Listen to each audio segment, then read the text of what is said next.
Anong gagawin ko after CVAP? Siguro dahil kahit paano na-boost yung confidence natin sa paggamit ng boses natin. Bumili kasi ako ng USB microphone ngayon. Bumili ako, paparating pa lang.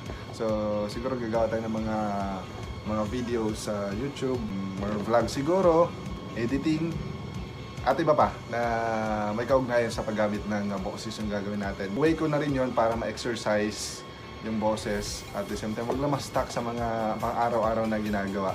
Gusto natin pasalamat sa buo-buo po ng CVAP, kay Sir Pocholo Gonzales, sa mga trainer natin, sa mga leader, sa mga voicemates natin na talagang napaka-active.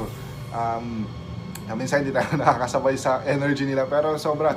Ang dami nagsasabi na napakataas ng energy ng Batch 16. Siyempre, mamimiss natin yung mga voicemates natin and mga trainers natin. Excited na tayo para sa muling pagkikita-kita natin ngayong buwan ng Disyembre via Zoom.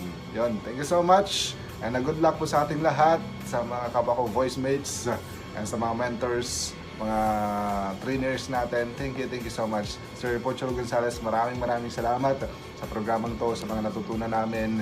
And thank you so much sa opportunity na maging parte ng programang ito.